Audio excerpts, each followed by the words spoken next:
예, 저를 보세요. 오늘 말씀을 나누도록 하겠습니다. 오늘은 그때 제가 지난주부터 얘기한 것처럼 그날 이야기라고 해가지고 예수님의 이야기예요. 그때 당시 예수님의 행적에 대해서 여러분과 쭉 말씀을 나누려고 합니다. 제가 어떤 내용에 대해서 이런 해석이 필요하다 이런 거 말고 이번 4주 동안은 그냥 쭉 예수님의 이야기를 해보려고 해요. 그리고 여러분들이 그때 예수님이 이러셨구나 라는 거를 이해했으면 좋겠어요. 그리고 그 상황 속에서 예수님의 마음이 이렇고 예수님은 왜 이런 일을 겪으셨을까 라는 것을 여러분들이 좀 고민했으면 좋겠다라는 생각으로 오늘 말씀을 좀 나누려고 합니다. 지난주에는 6월절 말씀을 나눴죠. 6월절 말씀을 나누면서 예수님의 최후의 만찬 그러면서 마지막에 예수님이 마지막 식사의 자리에서 하셨던 이야기들을 이야기했습니다. 그리고 나서 예수님께서 식사를 마치시고 겟세마네 동산에 기도하러 가세요. 그리고 기도하시고 예수님이 이제 내려오시는 와중에 유다가 와서 예수님께 입을 맞추고 예수님이 잡혀갑니다. 그리고 나서 헤롯에게 재판을 받고 이제는 빌라도에게 재판을 받으러 온 장면이 오늘 장면이에요. 여러분 우리 혹시 법에 대해서 공부해 보신 분 있나요? 법? 난 혹시 법 쪽에서 비전을 품었었다. 없나요? 그 법을 보면 최고 형량이라는 게 있어요. 최고 형량이라는 게 있고 그리고 그 사안에 대한 최고 형량이라는 게 있어요. 예를 들어서 사람을 죽였다, 사람을 살인했다. 그러면 그 살인죄에 대한 최고 형량은 사형까지도 가요. 그렇죠? 그런데 예를 들어서 도둑질을 했다라고 했는데 내가 이 사람이 마음에 안 든다고 해서 20년형 이렇게 내리진 않는다는 거예요. 그 도둑질에 관련된 최고 형량이라는 게 있어요. 그래서 우리도 그런 거 많이 하잖아요. 성폭력 같은 경우는 우리 화가 나잖아요. 우리도 진짜 화가 나는 그런 말도 안 되는 사안들을 많이 보게 되잖아요. 그러다 보니까 저거는 판사가 좀 만약에 진짜 자기 일이라고 생각했으면 저 정도 형량을 안 줬겠다 이렇게 생각하잖아요. 근데 법으로 그 사안에 대한 최고 형량이라는 게 정해져 있어요.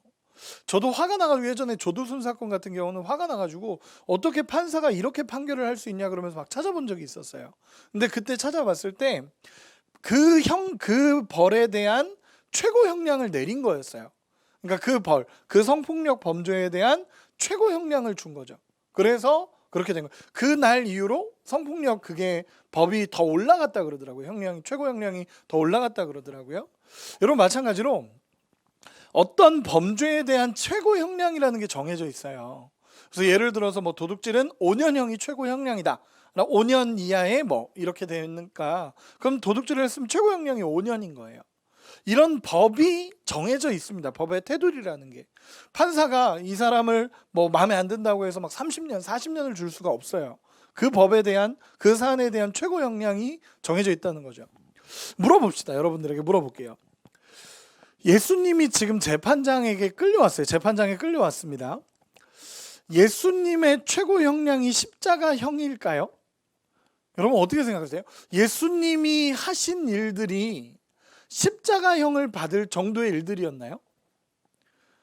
여러분 십자가라는 건요 로마 법이거든요. 유대인의 법이 아니에요. 유대인의 법은 십자가형 자체가 없어요. 로마 법이에요. 로마.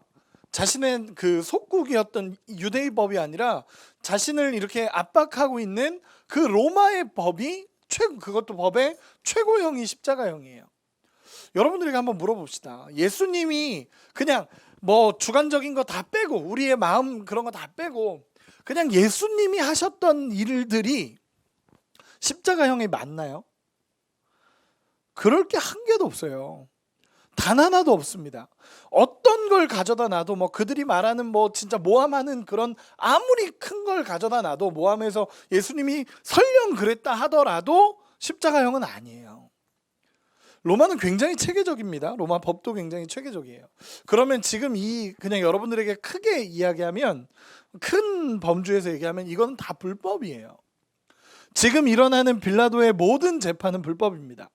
왜냐하면 그 빌라도를 찾아온 시간 자체도 재판이 열리는 시간대가 아니에요. 그때 기록에 봐도 시간 자체도 아니에요. 그리고 이런 사안 자체의 형량도 아니에요. 이게 모든 게 불법이에요. 그리고 여러분 단계라는 게 있잖아요. 예를 들어서 이 재판이 열리면 여기를 거치고 여기를 거치고 여기를 거치고 여기를 거쳐서 최고 형량이 나오고, 예를 들어 범죄가 이게 선고되더라도 예를 들어서 법정 구속이 아닌 이상은 선고되더라도 이 구형되기까지의 시간이 필요하단 말이에요. 시간이라는 게 필요해요. 근데 예수님이요, 만찬부터 십자가까지 하루 반밖에 안 걸려요. 그 기간이. 선고되고 십자가까지 하루가 안 걸린다고요. 그 정도밖에 안 걸린다고요. 말도 안 되는 일이에요. 사실 지금 일어나는 이 빌라도 재판 같은 경우는 사실 말도 안 되는 일들입니다. 제가 오늘 일단은 큰 전제, 말도 안 되는 일이고 이것들은 지금 다 불법적으로 일어나는 일들이에요. 그 새벽에 그렇게 찾아와서 빌라도에게 재판을 요구할 수도 없어요. 그러다 보니까 역사학자들 같은 경우는 이게 가능하냐라고 얘기할 정도로, 이게 진짜로 가능한 일이냐라고 얘기할 정도로 이 모든 것이 불법적으로 일어날 수밖에 없었던 일들이에요. 그래서 유대인 대제사장이 빌라도에게 끌고 가고 그 새벽에 갑자기 재판이 열려서 그래서 이 사람들이 막 몰아쳐 가는 거예요. 그래서 오늘 본문을 보면요, 여러분들이 느끼기에 굉장히 부당해 보이는 일들도 많이 일어나요. 그래서 오늘 본문을 좀 이런 관점에서 여러분들과 한번 좀 말씀을 나눠보려고 합니다. 먼저는 예수님께서 빌라도에게 옵니다. 빌라도에게 오게 됩니다. 예수님이 끌려오세요. 그래서 막 맞고 두드려 맞고 하면서 예수님이 빌라도에게 끌려옵니다. 여러분들 한번 상상해 보세요. 빌라도 법정에 섰는데 빌라도 법정, 로마 법정 안에는 유대인들이 못 들어가요. 유대인들이 들어갈 수가 없습니다. 그래서 먼저는 빌라도와 예수님과의 대화가 시작이 돼요. 끌고 온 유대인들 없이 빌라도가 예수님을 따로 신문하는 장면이 나타나요. 그래서 유대인들은 그 자리에 없습니다. 그래서 빌라도와 예수님과 사복음서 전체에 나타난 이야기들을 제가 좀 이야기하는 거예요. 빌라도와 예수님과 이야기를 합니다. 근데 재밌는 거는 요한복음 19장 4절에 보면 빌라도가 그 과정에서 깨달아요. 뭘 깨닫냐면 이 사람에게 죄가 없구나를 깨달아요. 먼저 그 유대인 전체 재판을 하기 전에 빌라도가 불러서 예수님과 이야기를 하면서 신문을 하는데 빌라도가 먼저 깨닫는 건 뭐냐면 이 사람에게 죄가 없구나. 이 사람이 유대인들에게 시기당해서 여기까지 왔구나. 이 사람들이 유대인이 억지로 시기하고 질투해서 이 사람을 죽이려고 하는구나를 깨달아요. 그래서 넌 왜 그렇게 했냐 그랬더니 예수님 대답을 안 하시죠. 예수님 대답을 안 하십니다. 그러면서 야, 내가 너 재판하는 권세가 있어. 나한테 얘기하지 않으면 안 돼 라고 얘기했더니 예수님이 그 권세도 하나님이 주신 거다 라고 얘기하면서 알 듯 모를 듯 하는 얘기들을 하세요. 그리고 나서 이제 이 빌라도가 알아요. 이 사람에겐 죄가 없구나. 어느 정도 혼내서 돌려보내야겠다라고 하면서 이 빌라도가 예수님을 채찍질하게 하고 뺨을 때리고 그런 일들이 벌어집니다. 그 로마 법정 안에서 뺨을 때리고 예수님을 막 때리고 그래요. 여러분 한번 생각해 보세요. 지금 예수님이 구형당했나요? 지금 예수님 구형당하지 않았어요. 예수님이 선고당하지 않았다는 거예요. 예수님이 이 죄를 이렇게 너에게 선고하노라 이런 과정이 없었다는 거예요. 아직 의욕만 있는 상태예요. 근데 빌라도가 막 때려요. 빌라도 로마 사람들이 막 때리고 막 그래서 이 예수님을 끌고 전체 재판장 앞에 세웁니다. 이제 유대인들이 다 모여있는 그 재판장 앞에 딱 세워요. 여러분 예수님 참 많이 맞으셨고 그 아픈 몸을 가지고 그 자리에 서게 됩니다. 그리고 나서 이 예수님에 대해서 얘기를 하죠. 내가 너희에게 이 예수를 어떻게 하겠느냐라고 얘기했더니 여러분이 군중이라고 생각을 한다면 군중에서 십자가에 못 박아야 합니다. 십자가에 못 박아야 합니다. 라고 얘기를 해요. 여러분 예수님은요 이미 이 상황을 알고 계셨어요. 요한복음 3장이나 요한복음 3장 14절에 보면 예수님 뭐라고 하시냐면 모세가 뱀을 든 것 같이 인자도 들려야 하리라 라고 얘기하셨어요. 이 얘기를 잠깐만 간단하게만 해볼게요. 여러분 저를 보세요. 지금 졸린 시간인 거 아니면 어깨 한 번만 핍시다. 어깨 한 번만. 지금 밥 먹고 나면 충분히 졸린 시간인 거라는 걸 이해해요. 보세요. 다시 절 보세요. 여러분 성경책 봐도 모르잖아요. 절 보세요. 절 보세요. 좋아요. 예수님께서 이미 알고 계셨어요. 자기는 십자가에 달려 죽으실 거라는 걸 알고 계셨기 때문에 한마디도 안 하시는 거예요. 요한복음 3장 14절에서 예수님 뭐라고 미리 말했냐면 모세가 뱀을 든 것 같이 인자도 들려야 하리라 라고 얘기하셨어요. 이 얘기는 뭐냐면 잠깐 출애굽 시대로 가보면 출애굽 시대 때 모세가 백성들을 이렇게 이끌고 가는데 이스라엘 백성들이 범죄하니까 하나님이 불뱀을 보내요. 그래서 불뱀에 이스라엘 백성들이 다 물려서 죽어갑니다. 그때 하나님 뭐라 그러냐면 그 놋뱀을 만들어서 장대 높이 끝에 달아서 저 장대 위에 높이 달고 이 뱀을 보는 자마다 살아나리라 라고 얘기를 해요. 사람들이 그거 보니까 불뱀에 물렸던 게 다 나요. 근데 그걸 보면 낫는데도 보지 않는 사람들이 있어요. 왜? 보지 않고 죽어간 사람들이 있대요. 자존심 상하는 거죠. 자존심 상하는 거예요. 왜 나를 물리게 해놓고 다시 낫게 하냐, 뭐 이런 자존심이 있었겠죠. 그래서 그 사람들 죽어가요. 그래서 놋뱀을 본 사람마다 살 거다라는 것을 하나님 말씀하신 거예요. 예수님 지금 그 얘기 하시는 거예요. 나도 달려야 하리라. 구약에서 계속 얘기하죠. 나무에 달린 자마다 저주를 받은 자다. 예수님은 아셨어요. 자신이 어떻게 죽으실 걸 알고 계셨고 자신이 어떻게 죽어야만 하는지도 알고 계셨어요. 그래서 그렇게 어려운 상황을 거치면서도 예수님은 아무 말씀하지 않으세요. 사람들이 와서 얘기하죠. 십자가에 못 박으소서, 십자가에 못 박으소서라고 하면서 막 외칩니다. 여러분, 그 십자가형이라는 건요, 아까도 얘기한 것처럼 로마법이에요. 로마법. 그 당시 유대인은 그 이스라엘은 속국이었기 때문에 자기 마음대로 사람을 죽일 권리가 없었어요. 아무리 자신의 나라 사람이어도 자기 마음대로 사람을 죽일 권리가 유대인들에게는 없었습니다. 그래서 로마 법으로 해야만 사람을 죽일 수 있었어요. 근데 유대인들 스스로도 유일하게 죽일 수 있는 법이 있었는데 그게 뭐냐면 신성모독이었어요. 신성모독 같은 경우는 유대 법으로도 처리할 수 있었어요. 예를 들어서 사도행전의 스데반 같은 경우 누가 죽였죠? 로마 사람들이 죽였나요? 유대인들이 죽였나요? 유대인들이 죽였어요. 로마 사람들이 죽인 게 아니에요. 유대인들이 죽였어요. 그렇게 돌로 쳐서 죽일 수 있었어요. 신성모독에 관해서는. 그러면 그들이 예수님을 신성모독으로 몰았단 말이에요. 그러면 자기들 스스로도 예수님을 돌에 쳐서 죽일 수 있었어요. 근데 왜 안 그랬을까? 왜 로마 법으로 보냈을까요? 로마 법정으로 보냈을까요? 자기들 스스로도 돌로 쳐서 죽일 수 있어요. 근데 예수님을 끌고 로마 법정에 세우려고 합니다. 그리고 십자가에 못 박으려고 합니다. 왜 그러셨을까요? 왜 그랬을까? 그 사람들이. 저는 두 가지 이유가 있다고 생각해요. 첫 번째는 우리가 성경을 아는 사람의 입장으로서 첫 번째는 하나님의 방법을 이루시는 과정이에요. 하나님의 방법을 이루는 과정이에요. 예수님은 십자가에 못 박힐 거라고 지속적으로 얘기해 오셨고 나무에 달린 자마다 저주를 받은 자라고 구약에서 이미 얘기를 했고 죄의 괴수로서 나무에 달려 죽으신다라는 것을 성경은 얘기해 왔어요. 그렇기 때문에 성경을 이루기 위해서 첫 번째예요. 두 번째, 왜 예수님이 십자가에 로마 사람들의 법정에 서게 만들었냐는 거죠. 유대인들이. 여러분, 여기서 인간의 악한 본성이 드러나요. 뭐냐면 이 사람은 돌에 맞아서 죽을 게 아니라 가장 잔인하고 추악하게 죽어야 된다는 거예요. 왜냐하면 유대 사람들이 믿고 따라갔거든요. 유대 사람들이 예수님을 추종하는 사람들이 생겼었고요. 예수님을 따르고자 하는 사람들이 생겼고 예수님이 예루살렘 입성하실 때 호산나 다윗의 자손이여 했던 수많은 사람들이 있었어요. 그렇기 때문에 그저 돌에 맞아 죽는 것이 아니라 로마 법정에서 가장 잔인한 죄의 괴수로서 죽어야 한다라는 인간의 악한 본성이 있었어요. 여러분, 십자가는요, 제가 간단하게만 설명해 볼게요. 십자가는요, 아무나 할 수 있는 법이 아니에요. 십자가는 이 당시에도 아무나 십자가에서 죽을 수가 없었어요. 십자가에서, 이렇게 표현해서 이상하지만 십자가에서 죽고 싶어도 못 죽었어요.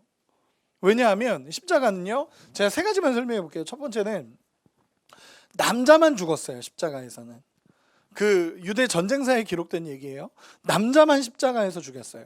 두 번째는요, 일반적인 범죄자는 안 죽였어요. 거기에서 노예나 반사회적인 죄를 짓는 사람을 십자가에 못 박았어요. 일반적인 범죄를 저지른 일반 잡범들, 이런 사람들은 십자가에 죽고 싶어도 못 죽었어요. 그냥 그 범죄는 반사회적인 범죄를 저질렀거나 노예가 범죄를 저질렀을 때 십자가에 못 박았어요.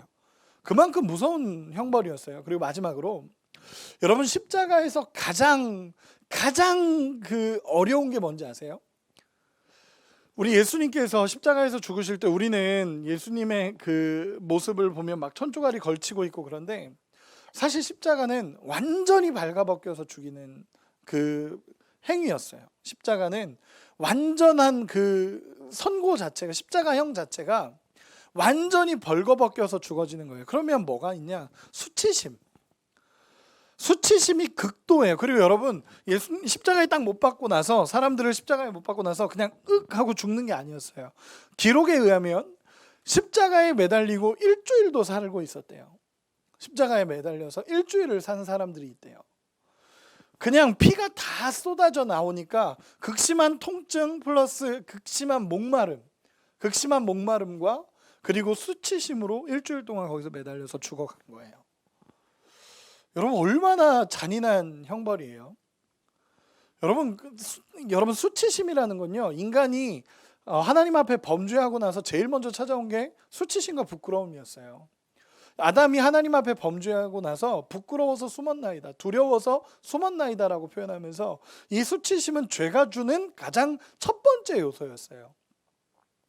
예수님 그 십자가형은 기록에 의하면 아픔도 아픔인데 가장 수치스러운 그 형이 십자가형이었어요. 여러분, 예수님은요 그 십자가형을 당하면서 한마디를 안 하세요. 선고되는 모든 과정에서 예수님 한마디도 안 하세요. 그래서 저는 예수님을 보면서, 예수님이 우리가 달려야 될 그 자리에 예수님이 우리의 옷을 입혀주시고 예수님이 대신 죽었다라고 느껴져요. 우리에게 예수님의 옷을 대신 입혀주시고 예수님이 그 자리에서 죽으신 사건이에요. 여러분, 그렇게 십자가에 달려 돌아가십니다. 그 형벌을 내리는 과정이에요. 그리고 나서 빌라도가, 이 사람들이 하도 십자가에 못 박으소서 난리가 난 거예요. 그런 과정 속에서 빌라도가 고민하고 있으니까 빌라도의 아내가 사람을 보내요. 빌라도의 아내가 사람을 보내서 뭐라 그러냐면, 저 사람 죽이지 말라 그래요. 아내가 얘기를 하는 거예요. 저 사람 죽이지 말라고. 내가 오늘 꿈을 꿨는데 저 사람 죽였다간 진짜 큰일 날 것 같다고. 내가 꿈을 꿨다고. 하지 말라고. 아내가 심지어 자신에게 사람을 보내서 죽이지 말라라고 얘기까지 해요. 여러분, 처음에는 빌라도도 안 죽이고 싶었어요. 처음에 빌라도 죽이고 싶었던 사람이 아니에요. 막 진짜 자기가 얘기를 해봤는데 이 사람에게 죄가 없다는 것도 느껴지고, 아내가 연락이 와서 내가 꿈을 꿨는데 저 사람 죽이면 큰일 난다 라고까지 하고, 여러 가지 상황을 종합해보는 결과 이 사람은 죽이면 안 되는 사람이라는 결론이 빌라도에게도 있는 거예요. 여러분, 그래서 빌라도가 마지막에 뭐라 그러냐면, 총독 권한으로 그 죄수 한 사람을 놓아주는 전례가 있었어요. 그래서 그 사람들 앞에서 예수님을 세우고 바라바라는 사람을 세워요. 이 바라바도 예수 바라바라는 사람이에요. 예수 바라바라는 사람인데, 어쨌든 예수님과 바라바를 세웁니다. 이를 두 사람을 세워놓고, 이 사람은 진짜 반사회적 범죄를 저지른, 이 사람이야말로 십자가에 못 박혀야 되는 사람이에요. 그런데 물어봐요. 야, 그러면 내가 누굴 놓아주면 좋겠냐? 예수를 놓아줄까? 이 바라바를 놓아줄까? 라고 사람들한테 얘기해요. 뭐라 그러죠? 바라바를 놓아달라 그래요.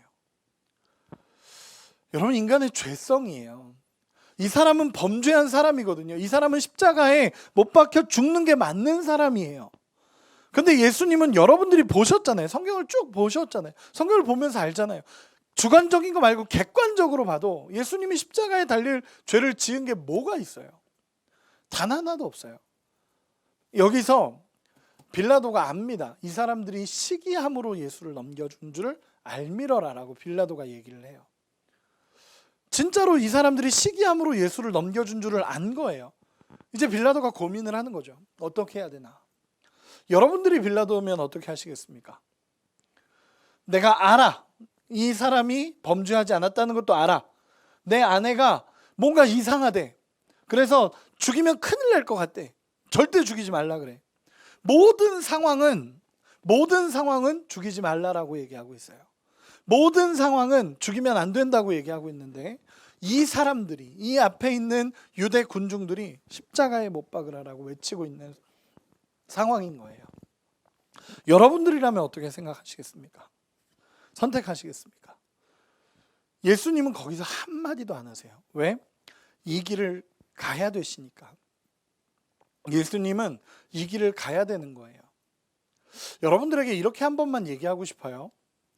여러분, 예수님은요, 제가 지난주에도 잠깐 얘기하면서 여러분들에게 이번 주에도 동일하게 얘기하는 건 뭐냐면, 여러분, 예수님은요, 우리를 위해서 죽었다라는 표현 가지고는 예수님의 죽음을 설명할 수가 없어요. 우리를 위해 죽으셨다라는 것은요, 인류애적인 사랑으로도 우리를 위해서 죽을 수도 있고요. 예를 들어서 부모가 자녀를 대신해서 죽는다, 자녀를 위해서 죽었다, 이런 것도 가능한 거예요. 인류애적인 거예요. 이런 표현, 우리를 위해서 죽었다라는 말로는 예수님의 십자가를 설명할 수가 없어요. 그럼 어떤 설명을 해야 되냐? 물론 의미는 맞아요.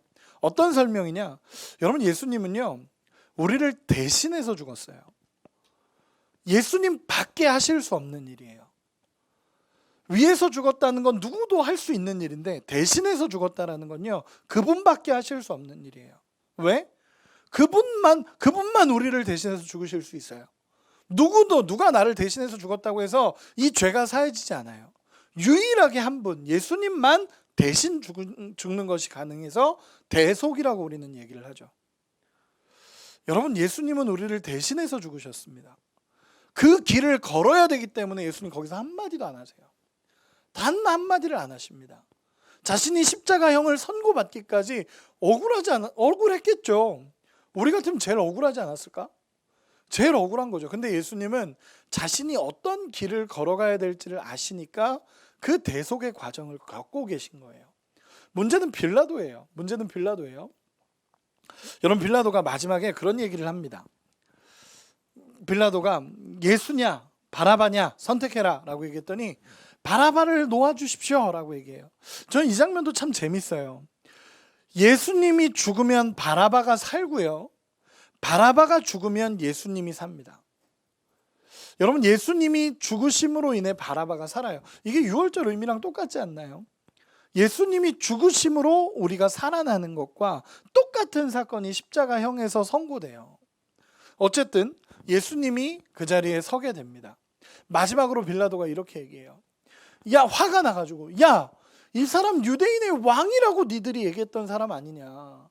유대인의 왕이라고 예수가 그 예루살렘에 들어올 때 니들이 나가서 예수님 유대인의 왕이시여 했던 사람 아니냐. 그렇게 환호했던 사람 아니냐. 내가 유대인의 왕을 죽이겠냐? 너희 왕을 내가 어떻게 하겠냐? 라고 얘기했더니 그들이 뭐라 그러냐면, 여러분 한 구절만 찾아볼게요. 요한복음 19장 15절. 요한복음 19장 15절입니다.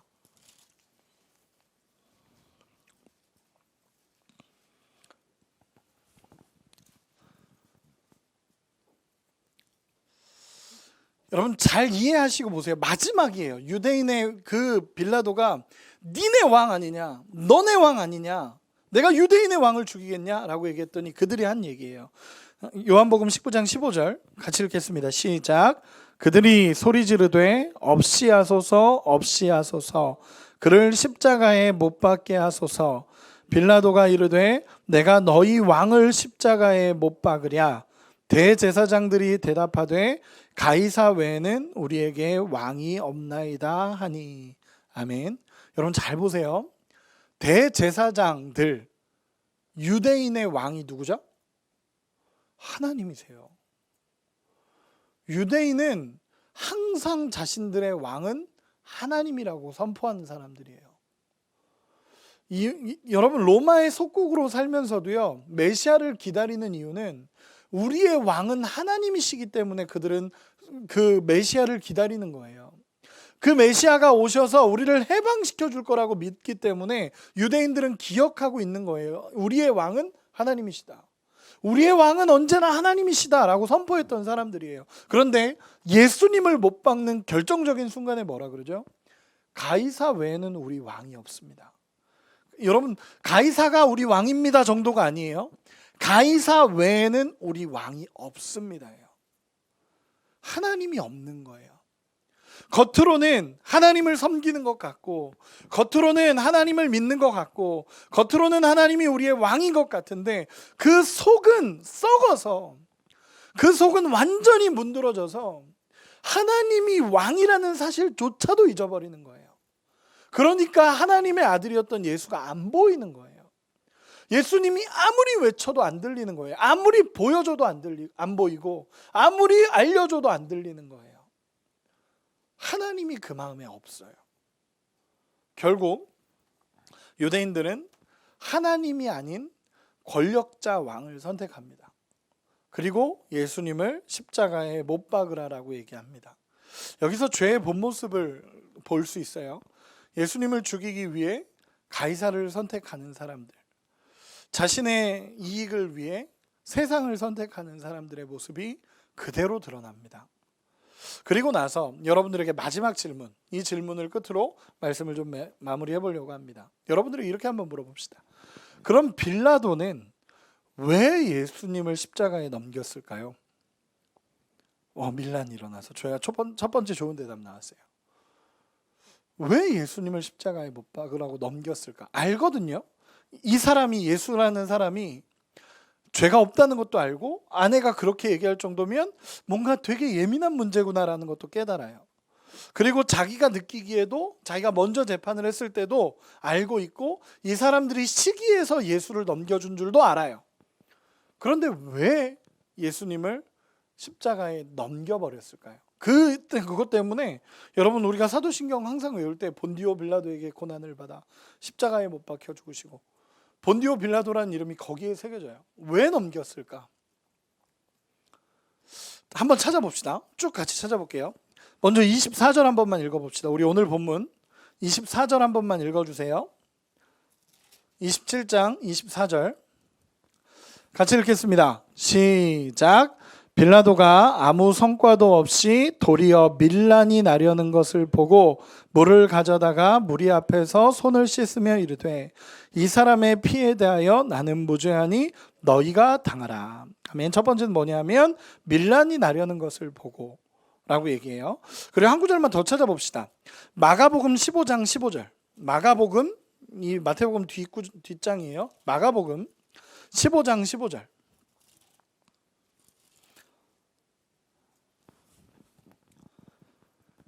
같이 읽겠습니다.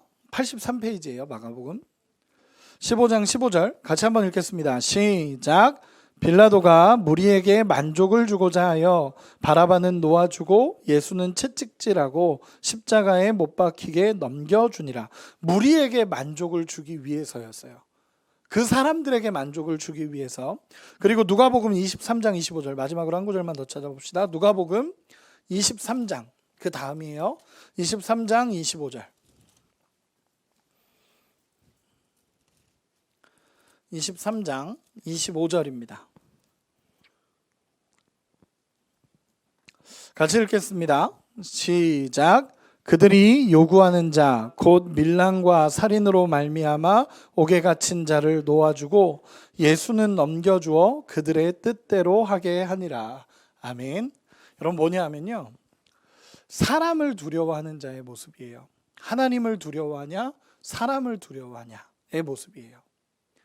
사람의 만족을 위해서 그 사람들 만족하라고 죄 없다는 걸 알면서도 넘겨줍니다. 죄가 없다는 것 누구보다 제일 먼저 잘 알았던 사람이 결국 예수님을 십자가에 넘겨줘요. 여러분이 죄가 얼마나 큰지 이해가 되십니까? 죄가 없다는 걸 알아. 죄가 없다는 것도 알고 이게 잘못된 일이라는 것도 알아요. 근데 그 사람들에게 만족을 주기 위해서 넘겨줘요. 이 사람 죄 없는 거 알지만 그래, 니네 마음대로 해라. 다 데려가서 십자가에 못 박든 니네 마음대로 해라. 그러면서 넘겨줍니다. 이렇게 당하면서 재판이 끝이 납니다. 이게 오늘 본문에서 나타난 빌라도 재판입니다. 여러분, 저는요, 여러분들에게 이렇게 한 번만 마무리로 얘기를 하고 싶어요. 빌라도가 재판하는 장면이에요. 빌라도가 분명히 재판합니다. 빌라도가 서 있고 예수님이 앉아 있고 수많은 군중들이 있죠. 빌라도가 예수님을 재판하고 있습니다. 그런데 저는 오늘 성경을 묵상하면서 그런 마음이 들었어요. 빌라도가 재판하는 게 아니라 하나님이 빌라도를 재판하고 계시는구나 라는 걸 봤어요. 깨달아지더라고요. 빌라도가 예수님을 보면서 하나님의 사인들은 다 있었어요. 얘기하면서, 이 사람에 대해서 얘기하면서 이 사람의 죄가 없구나도 깨달았고, 아내를 통해서 하나님의 음성이 들려질 정도로 아내를 통해서 그 사람 죽이면 안 됩니다 라는 말이 들렸어요. 모든 사인들이 왔어요. 그런데 빌라도는 스스로 사람을 선택해 버립니다. 그리고 무죄하다라는 걸 알고 있는 예수를 십자가에 넘겨줍니다. 여러분, 이 과정이 빌라도의 재판 같아 보이지만 저는 하나님이 지금 빌라도를 재판하고 있구나가 보여요. 그래서 결국 이 이후로 본디오 빌라도에게 고난을 받아 십자가에 못 박혀 죽으시고가 사도신경에 들어가요. 꽂혀요. 여러분, 하나님이 보고 계신다는 거예요. 저는 여러분들에게 그런 얘기를 하나 해보고 싶어요. 우리가 살아가는 인생이 내 맘대로 살아가는 것 같죠. 우리가 살아가는 인생이 내가 원하는 대로 선택하면 되는 것 같죠. 여러분, 저는요, 결국에는 하나님의 심판대 앞에 우리는 서게 돼요. 영원하신 재판장이 있다고 성경은 분명하게 기록을 해요. 영원한 재판장이 있고 우리의 삶이 끝나는 날 영원한 재판장 앞에 서게 된다는 걸 성경은 계속 얘기합니다. 그런 관점에서 빌라도가 재판한 게 아니라 하나님이 지금 빌라도의 판단을 보고 계시는 거예요. 하나님이 지금 빌라도를 보면서 이 빌라도가 어떤 재판을 해갈지를 보고 계신 거예요.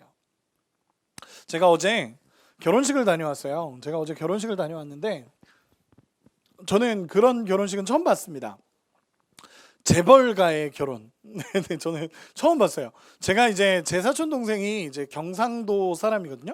경상도 사람인데 그 대학을 성균관대를 갔어요. 그래서 서울에서 이제 지냈죠. 그러다가 이제 남자를 만나게 됐어요. 그래서 이제 결혼을 하게 됐는데 그 남자가 소위 말하는 재벌가의 아들이에요. 재벌가의 아들이에요.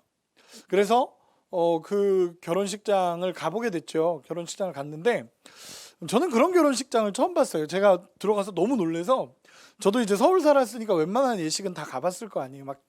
전 막 그러지 않습니다. 근데 제가 되게 촌스럽게 사진을 막 이렇게 찍었어요. 막 이렇게 달린 거 막 사진 찍고 저희 이제 옆에 있던 아는 분이 아유 촌스럽게 왜 사진을 찍냐고 그래서 제가 물어봤어요. 이런 결혼식장 와보신 적 있냐고 물어봤어요. 그 정도로. 결혼식장에 제가 물어봤어요. 삼촌한테. 삼촌 이거 장난 아닌데 얼마예요? 그랬더니 그 꽃만 2천만 원 들었대요. 결혼식 장식하는 꽃만 2천만 원이래요. 물론 비용은 그쪽 재벌가에서 되고. 그래서 그 꽃만 2천만 원 들었대요. 그리고 나갈 때 그 이제 그 식행사가 2시간을 했어요.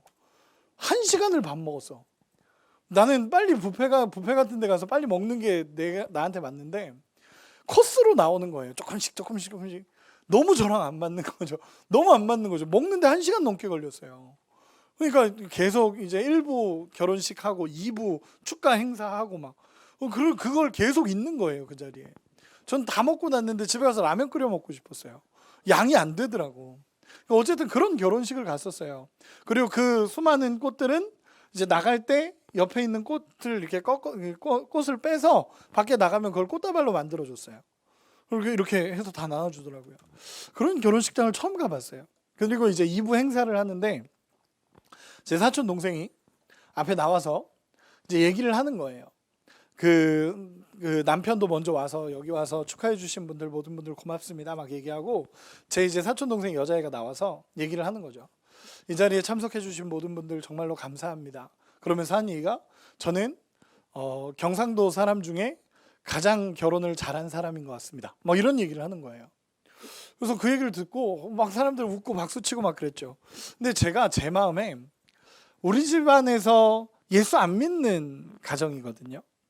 우리 집안에서 거의 다 예수를 믿는데 그 가정은 예수님을 안 믿어요. 그래서 제 기도 제목 중에 하나예요. 기도 제목 중에 하나인데 제가 그 마지막에 그 멘트 한번 정말 좋은 결혼식이었거든요. 굉장히 재밌는 결혼식이었고 야 이런 결혼식은 한 번쯤은 해볼 만하다 막 그러면서 이런 생각을 했는데 마지막 그 멘트 저는 경상도에서 결혼한 사람 중에 가장 행복한 사람인 것 같습니다. 그 멘트가 딱 들리는데 다 웃는 멘트죠. 다 즐거우라고 하는 멘트죠. 근데 그 멘트를 듣는데 제 마음에 네가 진짜 행복을 모르는구나 라는 마음이 들었어요. 제 사촌 동생 제가 아기 때부터 봤던 애거든요. 근데 보면서 야 너가 진짜 행복이라는 걸 모르는구나. 저는 하나도 안 부러웠어요. 처음에는 막 부러워서 사진도 부러워서 찍은 게 아니라 신기해서 찍었어요. 신기해서 사진도 찍고 다 그랬는데 마지막에 딱 그 멘트를 딱 듣고 집에 오는데 마음이 아픈 거예요. 그 친구가 예수님을 알아야 할 텐데 그 아이가 예수님을 알아야 될 텐데 인생의 행복을 거기서 찾으면 안 되는데 그 행복은 유한한 거고 결국 다 무너질 거고 우리는 언젠가 하나님 앞에 서게 될 텐데 이 친구는 그걸 모르는구나 라는 생각에서 버스를 타고 오는데 마음이 너무 아팠어요. 너무 좋은 결혼식이고 너무 행복한 결혼식이었지만 예수가 없는 그들에게 너무 안타까움을 느끼고 돌아오는 결혼식이었어요. 그러면서 제 마음에 생각했어요. 그 세상에 여러분들 어떻게 생각할지 모르지만 세상에 화려한 그 사람들보다 저는 여기서 예배드리는 여러분들이 훨씬 귀하다고 보여요. 저는 그 세상에 정말 엄청 화려한 결혼식을 하고 있는 그 사람들의 행복보다 정말 예수님을 만나 예배하는 모두의 행복이 훨씬 크다고 생각해요. 그리고 그것은 마지막 심판날에 하나님이 보셔요. 저는 그 마음에 확신이 있어요. 그러니까 그 사촌 동생이 너무 아팠어요. 돌아오는 길에 너무 아팠어요. 저 친구에게 예수를 전해야겠구나. 저 친구가 예수님을 믿어야겠구나 라는 생각으로 가득했어요. 저는 목회자잖아요. 제가 가는 결혼식은 거의 다 주례가 목사님이세요. 목사님들이 얘기하세요. 목사님들이 항상 이야기하시고 목사님들이 항상 주례하시면서 하나님의 축복을 빌어준다라는 표현 좀 이상하네요. 축복을 바래주고 축복을 전하고 그러죠. 근데 그 결혼식은 전혀 다른 분이 오셔서 축사하는 주례하는 이런 멘트 하나까지도 나중에 버스 타고 돌아오는 모든 길에 마음이 아팠어요. 여러분 저는요 확신해요. 확신하고 여러분들에게 당당하게 전합니다. 여러분 인생의 끝이 있고요. 마지막 날은 하나님 앞에 심판대에 설 거예요. 이 장면이 빌라도가 예수님을 재판하는 장면이지만 영적으로 봤을 때 넓게 봤을 때 하나님이 지금 빌라도를 완전히 주목하고 있는 장면이에요. 그리고 빌라도는 하나님을 선택하는 게 아니라 결국 사람의 두려움을 선택합니다. 그리고 나서 이 재판은 끝이 나고 예수님은 십자가에 넘겨지게 됩니다. 말씀의 결론으로 이렇게 이야기하고 싶어요.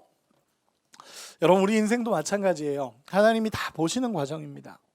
하나님이 여러분들을 다 카운트하고 계세요. 하나하나. 하나님이 여러분들을 보고 계세요. 그렇기 때문에 여러분들 회개하셔야 되고요. 그렇기 때문에 여러분들 하나님 앞에 사셔야 돼요. 항상 이야기하지만 내 주인이 누구냐가 너무너무 중요해요. 내 인생의 주인이 누구냐가 너무너무 중요해요. 이스라엘 백성들, 대제사장들 자신의 주인이 하나님이시라고 늘 고백했던 사람인데 결정적인 순간엔 우리에게 가이사 외에는 왕이 없습니다. 로마의 황제 외에는 왕이 없습니다. 라고 결단하며 예수를 넘겨줘요. 빌라도도 마찬가지죠. 죄가 없다는 걸 알면서도 사람들을 두려워하고 사람들에게 만족시키기 위해 죄 없는 예수님을 넘깁니다. 얼마나 죄가 큰지 보이시죠? 여러분 이 재판을 보면서 여러분들이 느끼시길 원해요. 그리고 저는 여러분들의 마음에 울림이 됐으면 좋겠어요. 이 재판은 빌라도가 예수님을 재판한 게 아니라 하나님이 빌라도를 재판하셨어요. 예수님은 그 길을 그대로 가셨습니다.